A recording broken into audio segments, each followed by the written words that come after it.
본 방송에서 제공하는 투자 정보는 투자 판단에 대한 조언입니다. 방송에서 제공하는 주식의 가치, 가격 상승 및 가격 하락에 대해서는 방송사에서 보장하지 않습니다.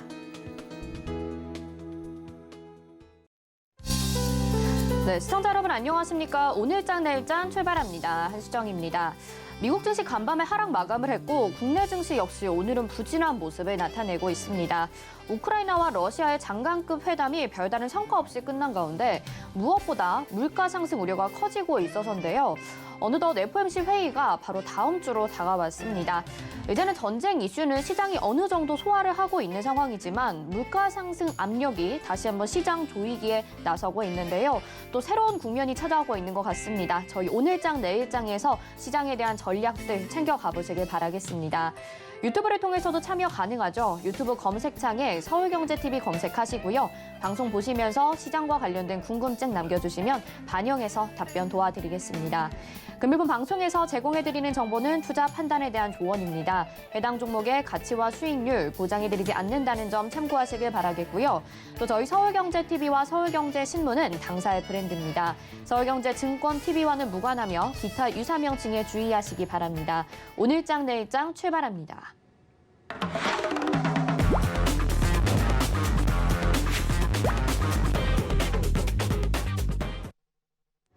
네, 첫 번째 순서부터 시작해 보도록 하겠습니다. 이 시각 보도본부, 오늘은 경제산업부의 김혜영 기자 나왔습니다. 어서 오세요. 안녕하세요.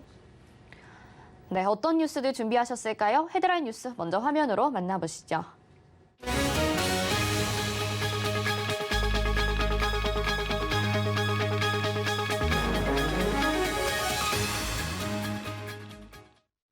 네, 첫 번째 뉴스부터 하나씩 들여다보도록 하겠습니다. 제가 앞서서 오프닝에서 물가 상승 압력이 더해지고 있다 이렇게 말씀을 드렸는데 미국의 2월 소비자 물가지수 CPI가 발표가 됐습니다.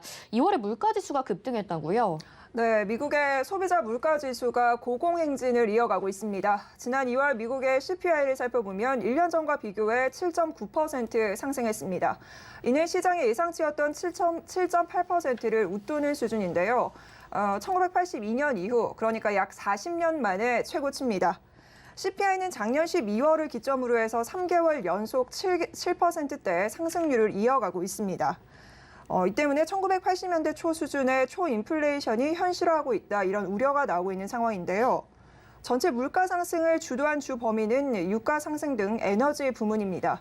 여기에 임금, 물가, 그리고 운송 서비스, 의료비 인상 등도 부담을 안겼는데요. 사실 더 큰 문제는 러시아의 우크라이나 사태 침공에 따른 에너지 가격 상승분이 지금 2월 미국 CPI에는 반영이 되지 않았다는 점입니다. 추후에 이 우크라이나 사태가 물가에 반영이 되게 된다면 지금보다 물가가 더 뛸 수밖에 없는 상황이라서 시장에서는 물가 부분을 가장 예의주시하고 있습니다. 지금 에너지 가격 상승이 굉장히 좀 화두가 되고 있는데 이게 반영이 안 된 거라고 하니까 더 크게 오를 수 있겠다는 점 참고를 해야 될 것 같고 이게 지금 중요한 게 FOMC 회의를 앞두고 나서 지금 나온 발표라서 더 관심을 끌고 있죠. 네, 맞습니다. 오는 16일에서 17일 미국의 3월 FOMC 회의가 열립니다. 이번 3월 FOMC 회의에서는 기준금리가 0.25%포인트 인상될 것이다라는 전망이 주를 이루고 있는데요. 제롬 파월 미 연준 의장이 최근 상원에서 이런 발언을 했습니다. 3월 FOMC 회의에서는 0.25%포인트의 기준금리를 올리는 것을 인상 부분을 지지한다라고 밝힌 건데요. 당초 시장이 예상했던 빅스텝, 그러니까 0.50%포인트 인상보다는 적은 수준입니다. 한 발 물러선 거긴 한데 그러나 최근 물가가 폭등하고 있고요. 국제 유가도 뛰고 있고 우크라이나 사태는 장기화될 가능성이 보이고 있습니다.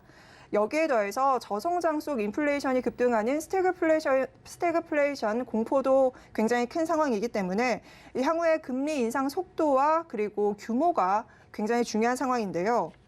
결국 요즘 같은 물가 급등세가 이루어지게 된다면 연준은 어쩔 수 없이 긴축 압박을 받을 수밖에 없는 상황입니다. 그러나 한편으로는 경기 둔화, 저성장 우려도 간과할 수가 없는 부분이기 때문에 연준의 셈법이 조금 더 복잡해진 상황입니다. 네, 이런 가운데 러시아에 대한 글로벌 기업들의 보이콧 움직임도 계속되고 있습니다.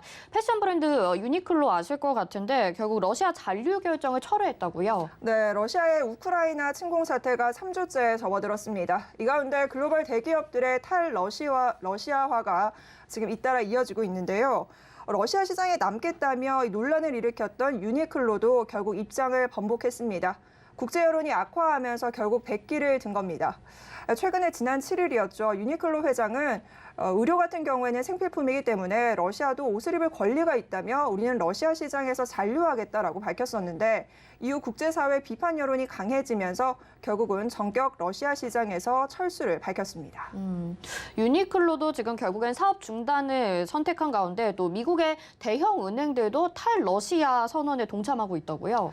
네, 미국의 월스트리트 대형 은행들도 잇따라서 러시아 시장에서 발빼기에 나선 모습입니다.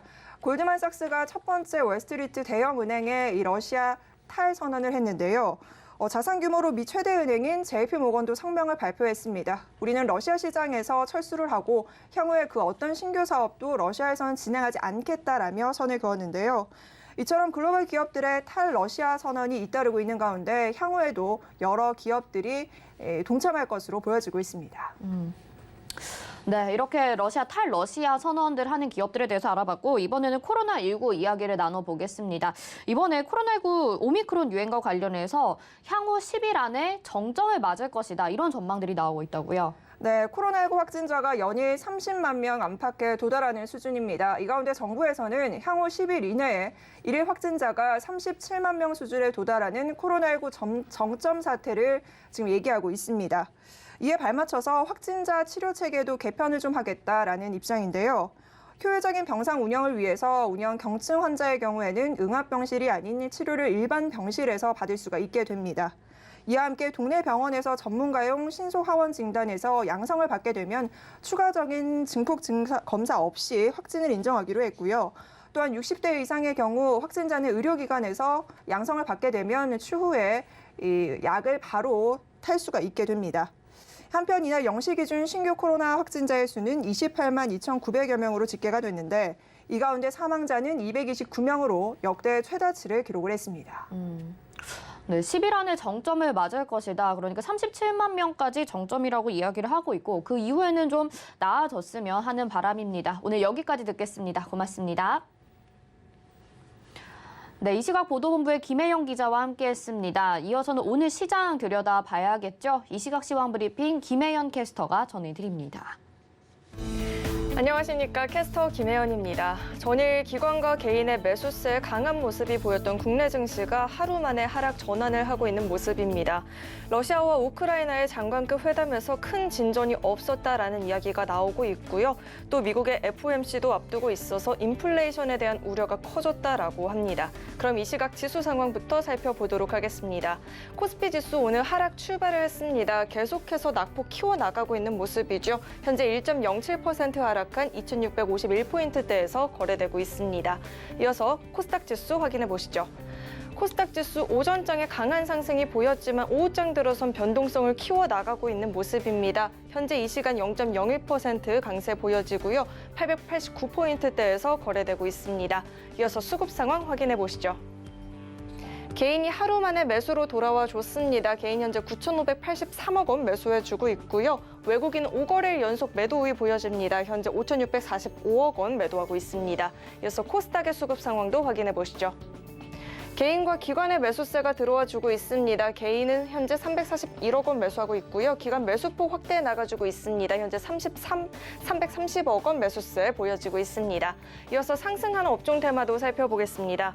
오늘 여행주의 강세가 눈에 띄고 있습니다. 모처럼 여행주에게 힘을 줄 만한 소식들이 나오고 있는데요.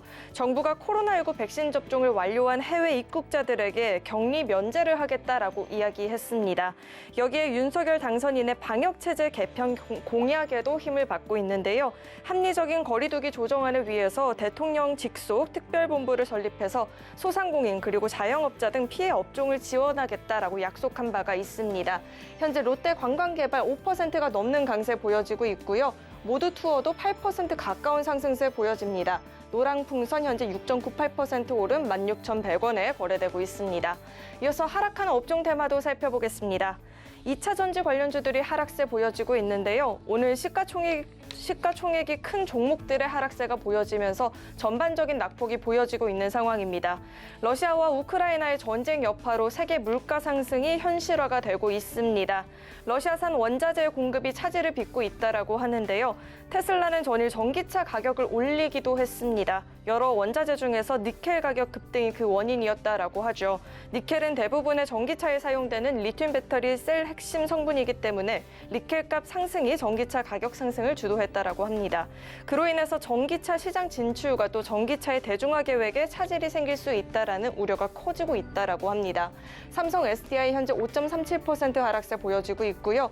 에코프로비엠도 현재 4.98% 낙폭 보여집니다. LNF도 현재는 3.56% 밀려난 186,800원에서 거래되고 있습니다. 이어서 증시 탑10 확인해 보겠습니다. 삼성전자가 최근 논란이 되고 있는 GOS 기능을 우회할 수 있도록 이용자들에게 선택권을 준다라고 합니다. 카카오는 SM 인수 소식이 전해졌죠. 하이브와 2강 체제 구축에 나선다라는 이야기 나오고 있고요. 현대차와 SK하이닉스는 오늘 소폭의 하락세가 보여지고 있습니다. 서울경제가 뽑은 특징주도 확인해 보겠습니다. 이화공영은 대표적인 이명박 테마주죠. 윤석열 당선인과 문재인 대통령이 이르면 다음 주에 회동이 이루어질 것으로 알려졌는데요. 이번 회동에서 이명박 전 대통령의 사면이 건의될 수 있다라는 소식 전해지면서 강한 모습 보여지고 있습니다. 크리스탈 신소재 링보 우주관 기술 집단 유한공사의 지분을 85% 인수한다라는 소식 전해지면서 주가 강세 보입니다. 까미유엔씨는 안철수 관련주로 묶여있는 종목이죠. 단일화 합의문에서 명시가 된 인수위 구성부터 운영까지 함께한다라는 약속을 이행하기 위해서 안 대표가 대통령직 인수위원장을 맡게 된다라는 소식에 급등하고 있습니다. 그럼 먼저 두산중공업부터 살펴보도록 하겠습니다. 윤석열 당선인의 공약에 수혜가 기대가 되고 있는 종목입니다. 두산중공업에게는 겹경사가 됐다라고 하는데요. 채권단 조기 졸업에 새 정부의 친원점 기조까지 더해지면서 강한 시세가 보여지고 있습니다. 현재 5.92% 강세 보여지고요. 22,350원에서 거래되고 있습니다. 두 번째로 살펴볼 종목은 특수건설이 있습니다. 인천광역시가 현재 개발 중인 용현과 하익에 쾌적한 주거 환경을 위해서 제2경인고속도로의 지하화 검토를 요청했다라고 합니다. 이 같은 소식이 오늘 특수건설이 강한 시세에 보여지고 있습니다. 현재 7% 가까운 상승 보여지고요. 12,400원에서 거래되고 있습니다. 마지막으로 살펴볼 종목은 SMCNC가 있습니다. 카카오가 SM엔터 이수만 대표의 지분을 인수하기로 했다라는 이야기 전해지고 있습니다. SM과 SMCNC 두 기업 주가가 모두 강한 모습이 나타나고 있는데요. 이수만 대표가 보유 중인 18.72% 전량 인수한다라는 이야기가 나오고 있고요. 인수 금액은 현재의 두세 배가량 높은 금액에서 인수가 이루어질 것이라는 이야기 나오고 있습니다. 현재 17% 급등 보여지고요. 4,780원에서 거래되고 있습니다. 지금까지 증시 탑10 확인해 봤습니다. 네, 이 시각 시황 브리핑 전해드렸습니다. 강세를 보이고 있는 업종이나 테마는 어제와 다소 비슷합니다. 정책 관련주 그리고 건설, 여행까지 확인을 해보실 수가 있는데요. 시장 분위기는 어제와 또 사뭇 다르죠. 계속해서 수급 상황까지 체크해 보도록 하겠습니다. 메리츠증권 강남금융센터 정영훈 과장과 함께하겠습니다. 과장님 안녕하십니까? 네, 안녕하세요. 네, 오늘 먼저 객장 상황부터 들어볼까요? 네, 우선 이 시각 현재 수급 주체별 매수 상위 종목을 살펴보도록 하겠습니다. 현재 외국인 투자자들은 코스피 시장에서 LG전자, 강원랜드, LG이노텍 등을 순매수를 하고 있고요. 코스닥 시장에서는 파라다이스, 아프리카TV, SM 등을 순매수하고 있습니다. 기관 투자자들은 오늘 코스피 시장에서 네이버, 셀트리온, 기아 등을 순매수하고 있고요. 코스닥 시장에서는 셀트리온 헬스케어, JYP 엔터테인먼트, 토비스 등을 순매수를 하고 있습니다. 오늘 외국인 투자자들이 코스피, 코스닥 양시장 모두 좀 매도세인 가운데 기관 투자자들 같은 경우에는 코스피 시장에서는 매도, 코스닥 시장에서는 매수세를 보이고 있고요. 오늘 개인 투자자만이 코스피, 코스닥 양시장에서 모두 좀 순매수세 기조를 보이고 있다라고 볼 수가 있겠습니다.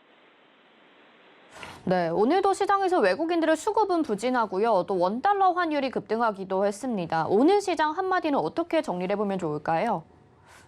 어제 이제 미증시가 좀 조정을 보였었는데요. 우크라이나와 이제 러시아 간 협상에 대한 실망감과 더불어서 어제 이제 미국 CPI가 좀 서프라이즈를 기록을 하면서 인플레이션에 대한 또 우려감이 재차 커지면서 시장이 좀 하락 마감을 했다. 볼 수가 있겠습니다. 오늘 국내 증시도 이러한 좀 여파를 좀 받고 있다라고 볼 수가 있겠고요. 다만 오늘 코스피 시장이 코스닥 시장 대비해서 오늘 코스닥 시장은 보합권에서 움직이는 반면에 코스피 시장이 이제 1% 넘는 하락세를 보이고 있는데요. 그러한 이유는 오늘 삼성전자, SK 하이닉스를 비롯한 반도체 업종과 더불어서 삼성 SDI, LG 에너지솔루션 같은 이런 2차 전지 대형주들이 오늘 일제히 좀 하락을 하면서 코스피 지금 대형주 중심의 하락으로 인한 오늘 시장 하락이다 볼 수가 있겠습니다. 특히 이제 LG 에너지솔루션이 이제 코스피 200에 편입이 되면서 그 이후에 이제 오늘 6% 넘는 낙폭을 좀 보이면서 오늘 전반적인 지수 하락을 이끌고 있다라고 볼 수가 있겠는데요.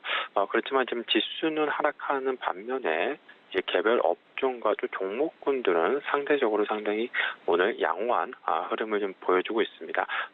지금 정책 테마 관련해서 정책 수혜가 기대가 되고 있는 건설 업종이라든지 유통 업종 같은 경우 오늘 상승을 하고 있고요.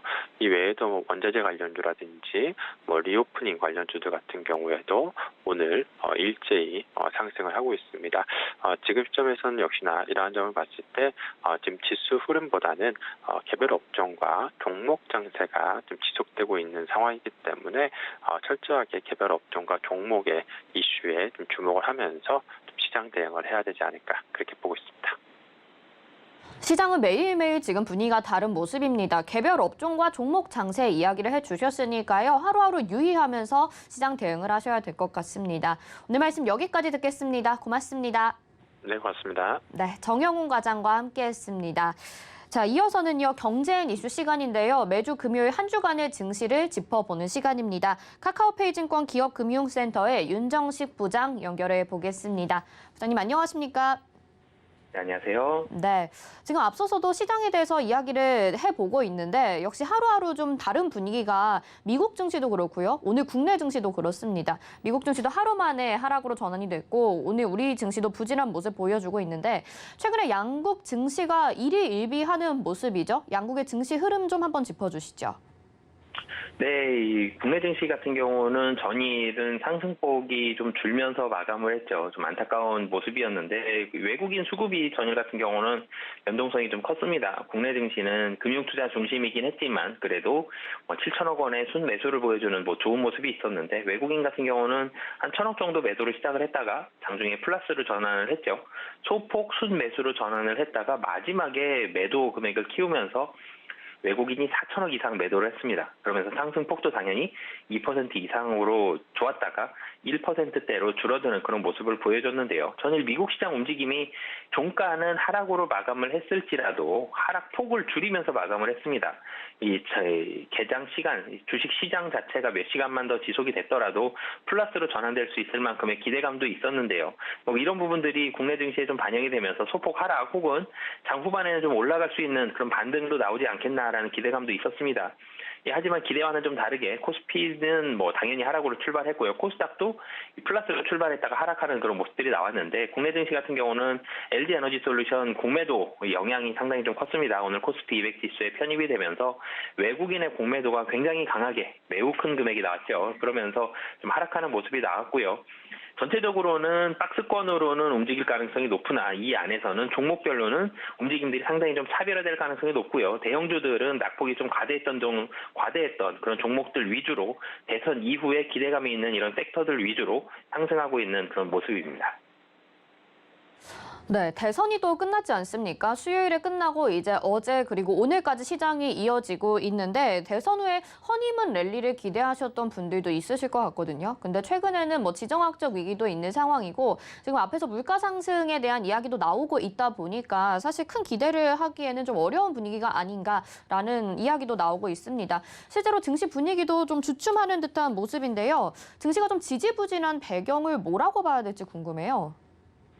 우선은 이 대선 이후에 좀 시장의 기대감들은 항상 있었습니다. 15대부터 좀 따져보자면요. 15대부터 19대 이 대선까지 보면은 이번 제외하고 그 이후에 대선 이후에 3개월간의 흐름을 본다라면은 김대중 정부 때만 한 30% 이상 3개월 동안 상승을 했지 16, 17, 18대는 사실은 다 하락하는 모습들이 나왔습니다. 이게 김대중 정부의 출범이 대선 때는 IMF를 졸업하고 얼마 되지 않았을 때였기 때문에 증시가 최신 정부에 대한 기대감이 상당히 좀 강하게 반영이 되면서 상승하는 모습이 있었는데요. 이번에는 이런 뭐 여러 가지 흐름들, 뭐 가능성이라든지 기대감 이런 부분들이 사실은 조금은 낮은 상태죠. 대통령이 누가 결정되느냐가 이 뭐 기대감을 낮췄다가 아니라 지금 상황에서 테이퍼링이 굉장히 강하게 진행이 되고 있고 국내 증시도 금리를 올려야 되는 상황입니다.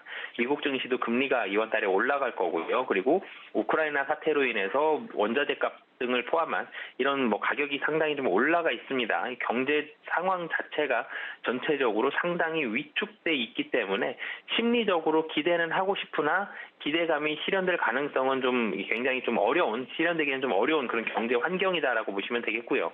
대통령들 대선 이후에 주식시장의 움직임, 주가의 움직임들은 정책의 방향, 어떤 당이 되느냐, 어떤 정책을 펼치느냐 이런 부분들은 사실 크게 반영이 되지가 못했었고요. 그 당시에 경제 구조라든지 경제 상황들이 상당히 중요하게 반영이 되었습니다. 그렇기 때문에 지금은 테이퍼링, 뭐 금리 인상, 원자재 가격 급등으로 인한 인플레이션, 여러 가지 경제에 부담이 되는 이런 상황들, 뭐 물류 대란도 있었고요. 그리고 원자재 수급도 원활하지 못하고 무역도 원활하지 못한 상황입니다. 이런 부분들이 복합적으로 작용이 되면서 시장을 좀 억누르고 있는 그런 상황이고요. 하지만 기대감은 충분히 좀 가질 수가 있습니다. 특히 건설업종에 대해서는 이 무조건 주택 공급 확대는 굉장히 이루어질 가능성이 높은 상황이고요. 그리고 이 코로나도 이제는 위드 코로나에서 위드 오미크론입니다. 격리 기간도 해제될 가능성이 매우 높죠. 그렇게 본다라면은 소비에 대해서 활성화가 될 가능성이 높습니다. 이런 부분들이 시장에서 소비 관련한 유통주라든지 이 식품주라든지 의류라든지 이런 섹터들 좀 관심을 많이 갖게 하는 이런 요인인데요. 기대감은 하지만 충분히 좀 가질 수 있는 상황이다라는 부분들은 좀 염두를 해두셨으면 좋겠고요. 그렇기 때문에 최근에 뭐 식품이라든지 의류라든지 유통 이런 섹터들의 레포트들이 좀 많이 나오고 있는 게 이런 흐름과는 무관하지 않은 상황입니다. 그렇기 때문에 이런 대선 이후에 경기 활성화에 대한 섹터들은 좀 관심을 가지셔도 좋을 것 같습니다. 네, 지금 경기가 위축되어 있는 상황이기 때문에 기대감을 아주 크게 갖는 건 좋지 않겠지만 그래도 의류나 식품 유통 쪽으로는 좀 관심 있게 봐도 좋겠다라는 말씀을 해주셨습니다. 사실 증시 전체적으로 봤을 때는 부진한 모습이 때때로 많이 보여지고 있습니다. 근데 윤석열 후보가 당선이 되면서 이제 증권업계에서 반겼던 부분이 소액 주주들을 보호하는 차원에서 이 쪼개기 상장이라고 하죠. 물적 분할 후에 상장하는 걸 규제를 하겠다 이렇게 이야기가 나왔었는데 기업들이나 또 개인 투자자들에게 미치는 영향도 있을 것 같아요. 이 부분 어떻게 보실까요? 사실은 기업 쪼개기, 특히 인적 분할은 뭐 괜찮은데요. 물적 분할했을 경우에 물적 분할하면 보통 자회사가 사업회사가 되고요. 모회사가 약간 지주사 역할을 하는, 모회사가 지주사가 될 수도 있고 공식적으로 지주사가 아니더라도 지주사의 역할을 진행하는 경우가 많습니다. 그렇게 되면 기존 주주들은 모회사의 주주가 되는데요. 이 모회사, 지주사는 이 할증을 받는 게 아니라요. 이 할인을 받죠. 디스카운트가 됩니다. 약 한 30% 정도 통상적으로 할인을 한다라고 보시면 되는데요. 그렇게 되면서 주가가 하락하는 경우들이 많습니다. 이 최근에 뭐 LG화학에서 LG에너지솔루션 분사했을 때 LG화학도 주가가 많이 하락을 했죠. 이런 부분들 있기 때문에 분할 상장을 금지할 수도 있고요. 아예 물적 분할은 금지를 하면서 아니면 물적 분할을 하게 됐을 경우에 소액 주주들을 보호해주기 위해서 물적 분할된 자회사에 뭐 주식을 우선 매입할 수 있는 권리를 주든지 여러 가지 좀 어드밴티지를 줄 수 있는 그런 대책이 나올 가능성이 상당히 좀 높습니다. 이렇게 본다면 기업 분할, 물적 분할 자체가 좀 위축될 가능성은 좀 있고요. 회사 측에서, 사측에서는, 기업 측에서는 이 분할을 뭐 시장의 논리가 뭐 어떻든지 간에 규정 위반이 아니거든요. 규정이 나와 있지 않기 때문에 이런 부분들을 좀 부담 없이 했던 경우들이 있는데, 이제는 이렇게 기업 분할에 대해서는 좀 위축될 가능성이 있고요. 그렇게 본다라면은 기업들에 대한 분할 수는 좀 줄어들고, 만약에 하게 되더라도 소액주주들을 보호할 수 있는 절차, 그런 제도가 마련될 가능성이 높기 때문에 소액주주들 측면에서는 이런 부담감은 좀 적게 가지면서 투자를 할 수 있는, 투자적인 측면에서는 약 지주사와 사업회사를 같이 진행하고 있는 회사에 대한 투자 측면에서는 좀 부담 없이 이 물적 분할에 대한 리스크가 상당히 줄어들기 때문에 부담 없이 투자할 수 있는 그런 환경도 조성되었다라고 보시면 되겠습니다. 그동안 소액 주주들의 마음을 좀 쓰라리게 하는 이런 물적 분할들이 있었는데 이제는 좀 줄어들 수 있겠다라는 말씀해 주셨고, 통신주 이야기를 한번 해볼까 합니다. 과거의 대선 때는 이 통신주들이 실적이 매번 부진한 것으로 나타났는데 이번에는 또 다른 모습을 보여주고 있는 것 같습니다. 통신주가 이번에 하방 압력을 버틸 수 있었던 배경은 무엇인지, 그리고 최근에 증시가 약세장을 보이고 있기 때문에 또 어떤 통신주를 관심 있게 보면 좋을지 궁금하신 분들 있으실 것 같은데요. 이 부분 어떻게 참고하면 좋을까요? 네, 과거 대선 정책을 보면 사실 표심을 얻어야 되죠. 그러면 좀 더 많은 사람들에게 포함되는 정책들이 나오는 게 유리합니다.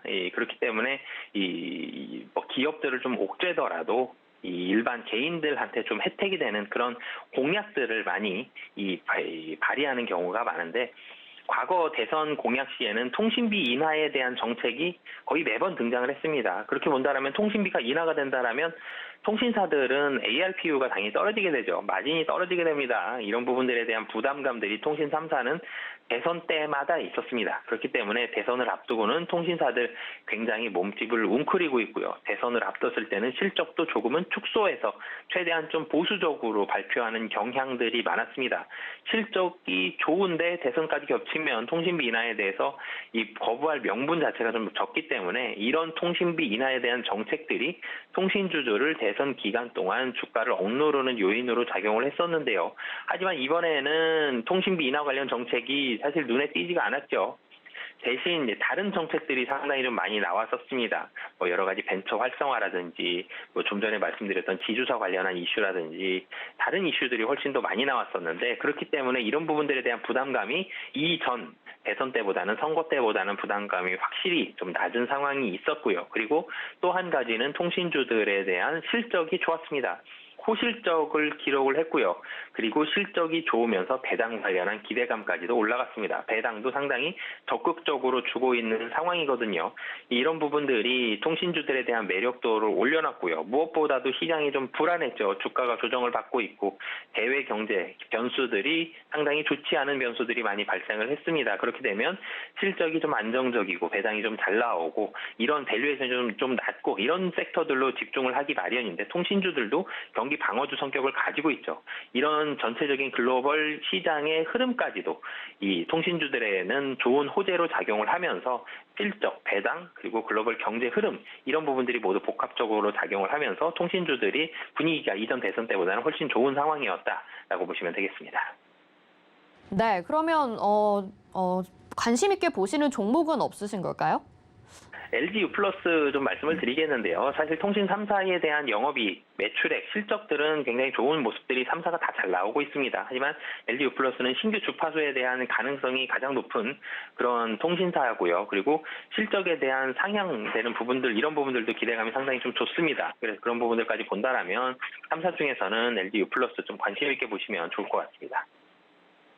네, 통신주에서 LG U+를 관심 있게 보고 계시고, 참 이번에 대선이 유례없는 팬데믹 사태에서 치러지게 됐습니다. 그렇기 때문에 뭐 방역 완화에 대해서는 진작에 얘기를 하고 있었는데요. 보건의료 전문가들은 윤 당선인에게 조금은 방역 완화를 늦추자라고 조언을 하기도 했다고 합니다. 그로 인해서 유통, 음식료 업종을 아까 전에 말씀을 해주셨는데 이 전망이 어떻게 될지 다소 불확실해진 것 같거든요. 계속 긍정적으로 보시는 걸까요? 결론부터 말씀드리면 긍정적으로 보고 있고요. 방역 완화를 사실 조심스럽죠. 확진자 수가 최소 20만 명 이상이 나오고 있습니다. 많을 때 30만 명 이상도 나오고 있죠. 1월 1일부터 3월 10일까지 490만 명의 확진자가 발생을 했습니다. 500만 명이 발생을 했는데 오늘까지 치면 500만 명이 넘겠죠. 이렇게 많은 확진자 수가 나오는데 방역 속도를 늦추자. 이 보건 전문가들은 이런 얘기를 할 수가 있지만 전 세계 경제 흐름을 봤을 때 방역 완화를 늦추기에는 쉽지 않아 보입니다. 이제는 위드 오미크론이라고 표현할 정도로 이제는 격리 기간도 없이 상활을 할 가능성이 상당히 좀 높아졌는데요. 이런 전 세계의 이 코로나 확진자들에 대한 격리 흐름들을 본다라면 완화는 이제는 거스를 수 없는 대세가 되었다라고 보여지고요. 그렇게 된다라면 소비 활성화가 예상이 됩니다. 경제 활동이 좀 더 적극적으로 이루어지고요. 소비를 하러 나가는데 부담감이 확실히 줄어듭니다. 코로나 걸리는 거에 대한 이 부담감, 우려감이 이전보다는 많이 완화가 됐거든요.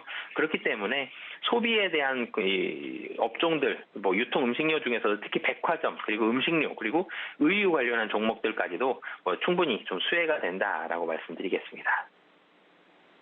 네, 이렇게 방역 완화에 대한 기대감으로 유통이나 음식료 업종에 대해서 말씀을 해주셨는데 리오프닝 주들에 대해서도 살펴봐야 되겠죠. 어제부터 이제 여행주들이 다시 급등을 하고 있는 상황입니다. 정부가 예방접종을 완료한 해외 입국자에게 자가격리를 면제하겠다 이렇게 밝혔는데 이 여행주들은 그럼 언제까지 좀 상승을 할 수 있을 거라고 보시나요?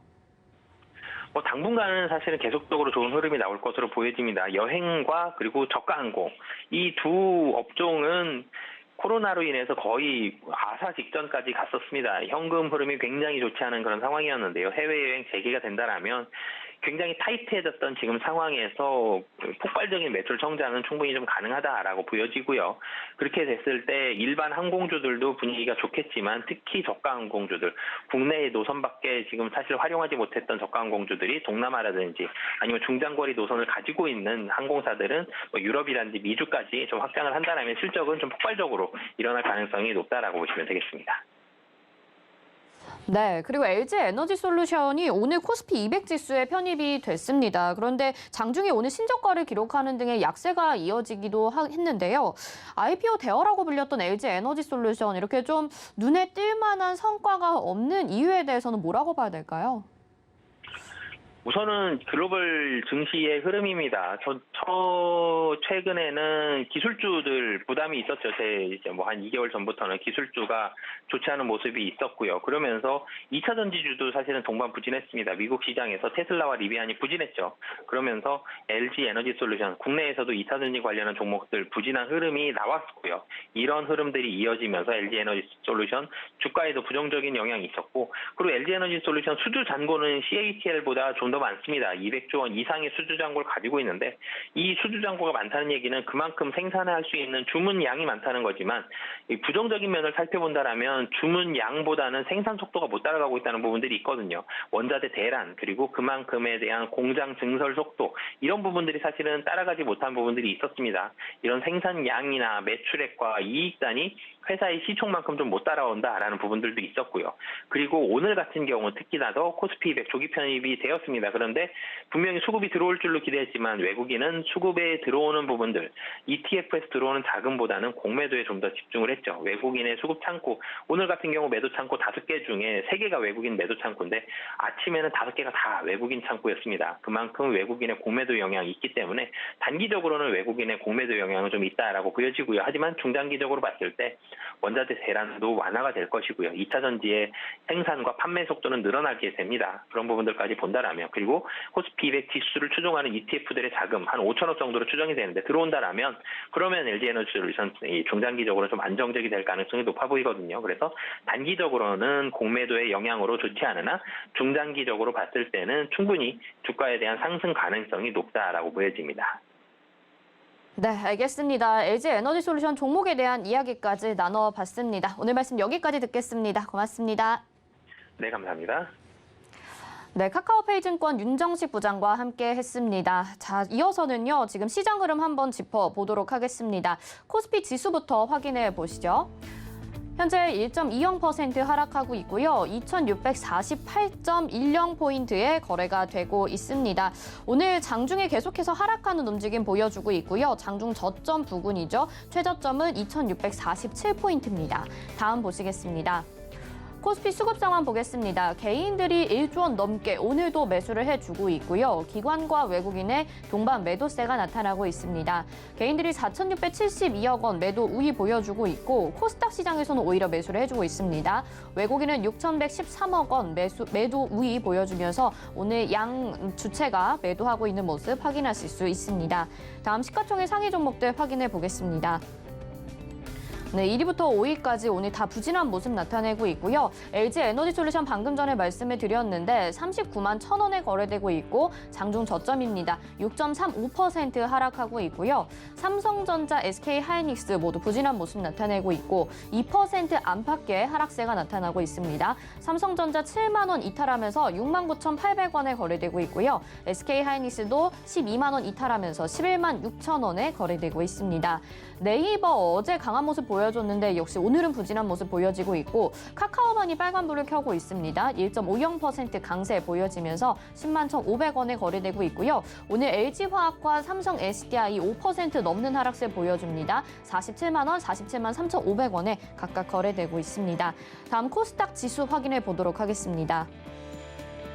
네, 코스닥 0.06% 약보합권에서 움직이고 있죠. 현재 888.56포인트의 거래가 되고 있습니다. 수급 상황 체크해 보시죠.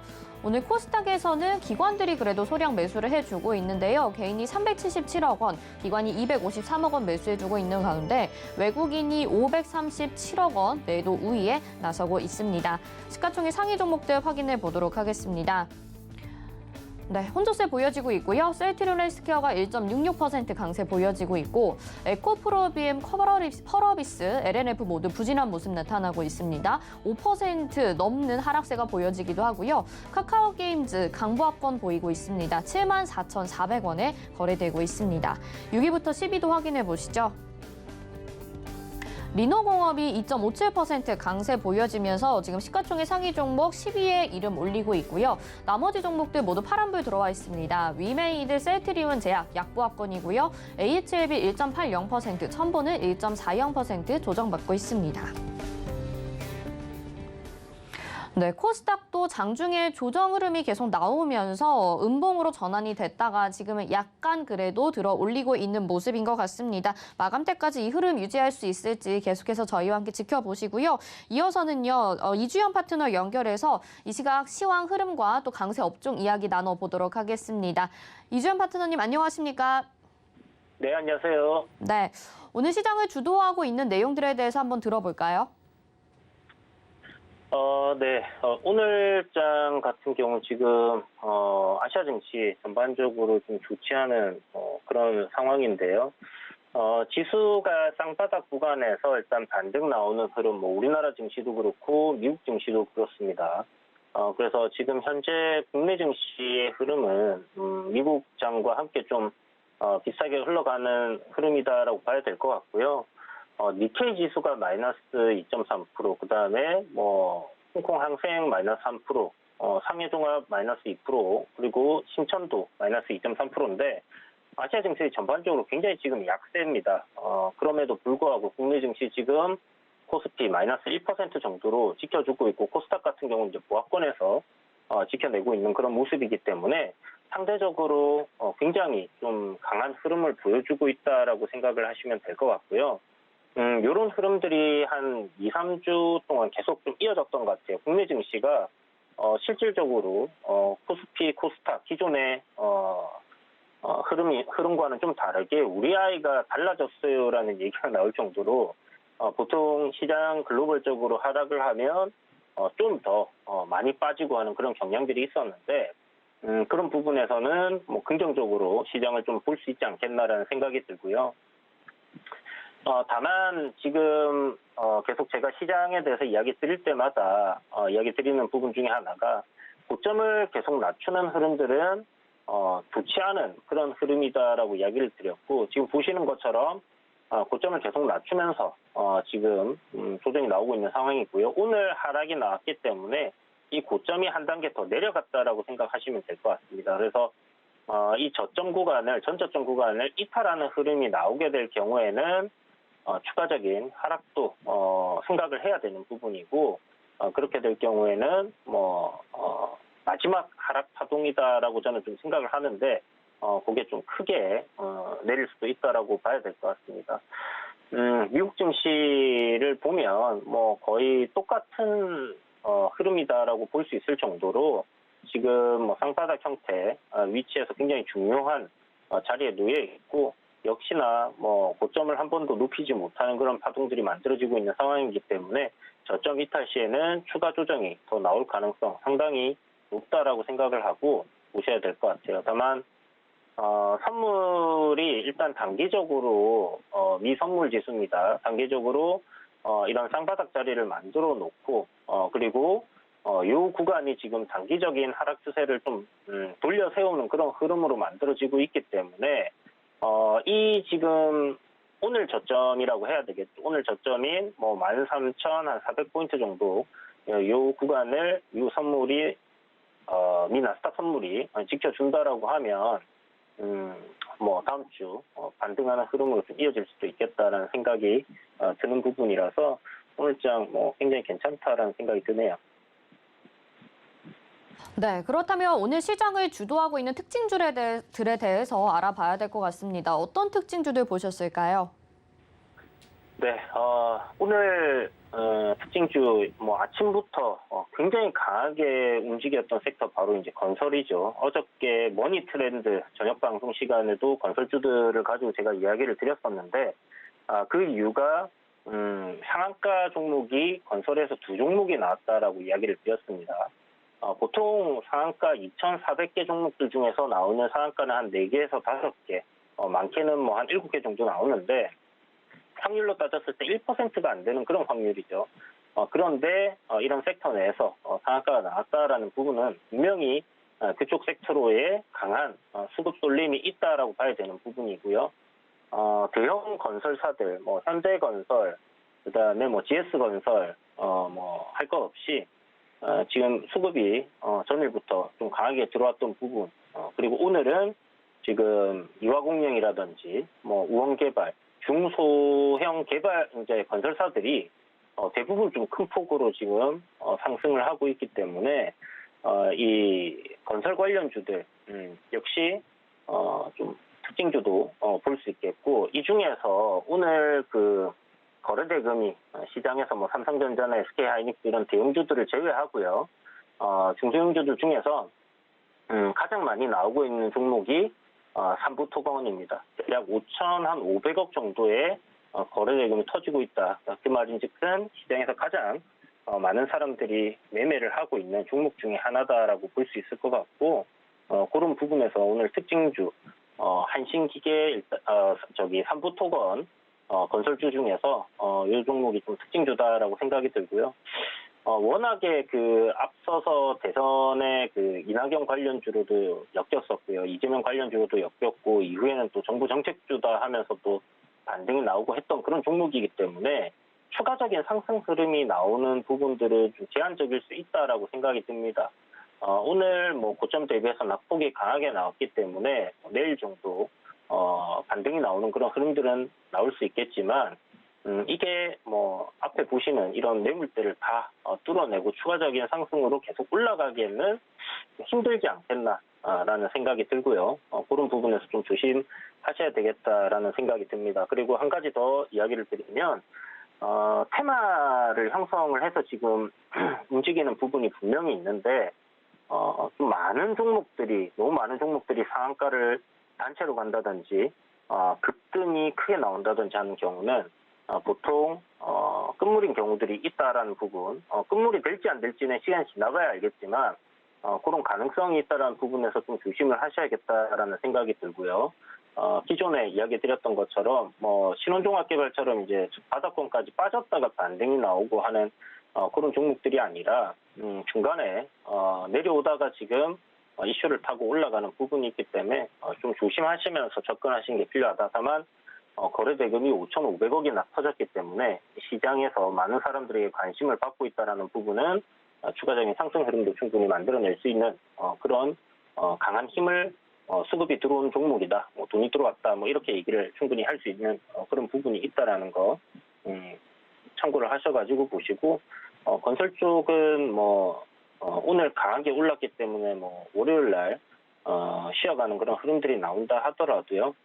추가적인 상승 흐름들은 모멘텀이 충분히 남아있지 않나라는 생각이 드니까 그런 부분들을 좀 참고하셔서 트레이딩 관점으로 여러분들이 좀 접근하시고 뭐 대형 건설사들이라든지 실적적으로 일단 저평가되어 있는 그런 종목들을 좀 스윙 관점으로 여러분들이 끌고 가신다면 괜찮지 않겠나라는 생각이 듭니다. 그래서 오늘 특징주 하나는 건설주 중에서 가장 거래 대금이 많이 터진 아파트 공급 확대 뭐 이런 부분으로 오르고 있는 삼부 토건을 선정을 했고요. 그다음 종목은 뭐 원전을 지금 얘기를 안 할 수가 없습니다. 원전 관련주들이 일제히 뭐 오전장 좀 소강 상태 들어가면서부터 크게 터지기 시작했고 기존에 이제 보성 파워텍 같은 경우는 단기 가열이라든지 이제 지금 단기간 너무 급등을 했기 때문에 신고가를 갱신하면서 단기간 크게 급등을 한 부분이 경고를 이렇게 붙은 부분이 있습니다. 제가 테마주 이야기 드릴 때 대장주가 경고를 붙을 경우에는 2등주, 3등주 안에서 또 새로운 대장이 나오고 이 바톤 터치를 해가면서 이제 달리는 흐름들이 만들어진다라고 했는데 지금 보면 한신기계가 신고가 갱신을 앞두고 있었던 그런 종목이었는데 오늘 상한가 들어가면서 지금 대장으로 이제 변신을 했다 이렇게 생각하시면 될 것 같고 2등주로는 뭐 일신파워, 서전기전, 뭐 에너토크, 한전산업 할 거 없이 지금 굉장히 폭발적인 시세를 보여주고 있습니다. 그래서 좀 전에 말씀드렸던 것처럼 테마주들 상한가 가는 흐름의 종목들이 많이 나오고 다 같이 급등을 하는 경우들은 좀 조심을 해야 된다. 그래서 월요일 날 한 차례 시세를 주게 되면 조금 조정을 받을 가능성도 열어놓고 보시는 게 좋겠다. 다만 지금 시장에서 어떤 새로운 테마라든지 뭐 이슈가 부각이 돼서 수급이 쏠릴 가능성이 지금 별로 없다라는 부분이고 전쟁 관련된 종목만 거의 한 2달간 움직였죠. 그런 부분들을 생각했을 때 지금 대선이 끝나고 나서 지금 정책을 뭐 이렇게 하겠다 저렇게 하겠다 하는 뉴스들이 계속 나오는 부분들은 주가에 분명 동력으로서 작용을 하고 있는 부분이고 그렇다면 트레이딩 관점으로 계속해서 공략들은 해볼 필요가 있다라는 생각이 들고요. 보유하신 분들께서는 좀 더 보유 추세가 꺾일 때까지 추세적인 대응을 하시라고 말씀드렸죠. 추세 꺾일 때까지는 한번 가져가 보시는 것도 좋을 것 같다는 생각이 드니까 이 부분 참고하시고요. 그리고 마지막 특징주는 세종메디칼로 뽑아봤습니다. 아무래도 지금 코로나 확진자가 뭐 30만 명 넘게 나오고 약간 식상한 그런 재료기는 하지만 이 치료제에 대한 기대감은 여전히 남아있는 게 아닌가라는 생각이 들어요. 지금 뭐 신풍제약이 최근에 좀 가파르게 급등을 했던 이런 흐름도 역시나 이제 치료제에 대한 기대감이었고요. 일동제약이 큰 폭으로 상승을 했던 부분도 치료제에 대한 기대감이었습니다.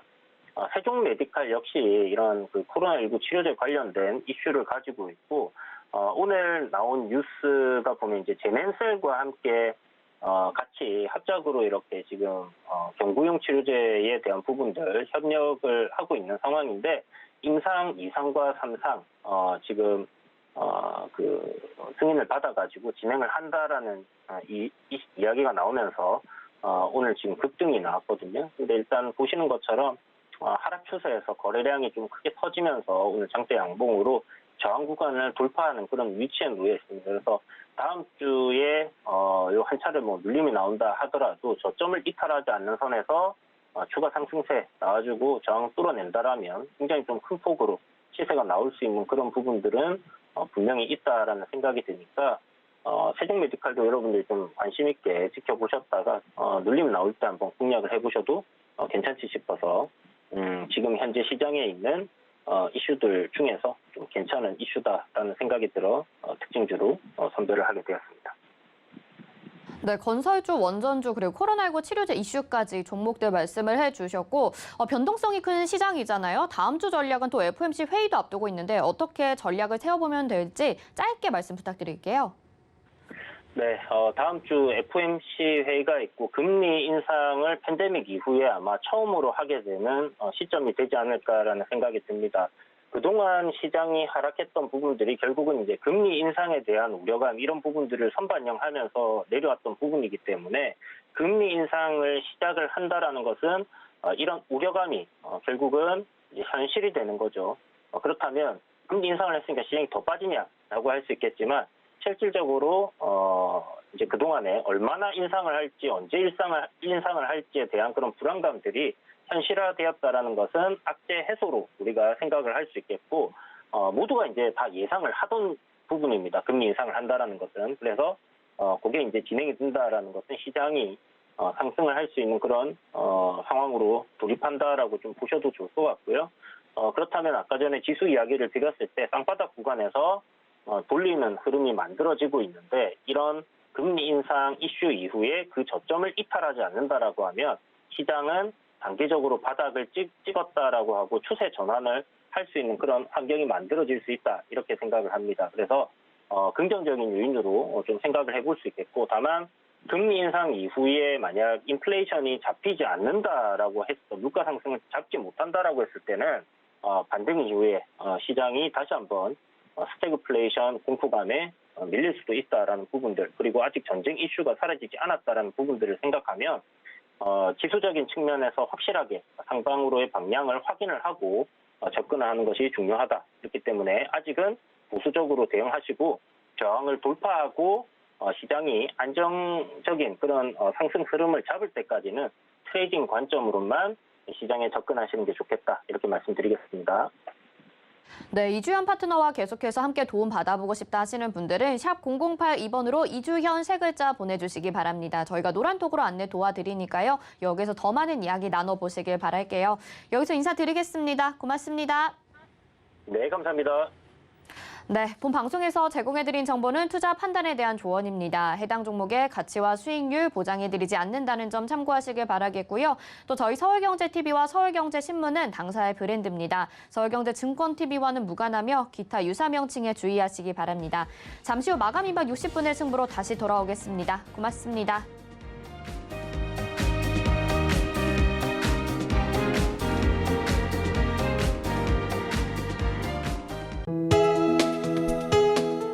본 방송에서 제공하는 투자 정보는 투자 판단에 대한 조언입니다.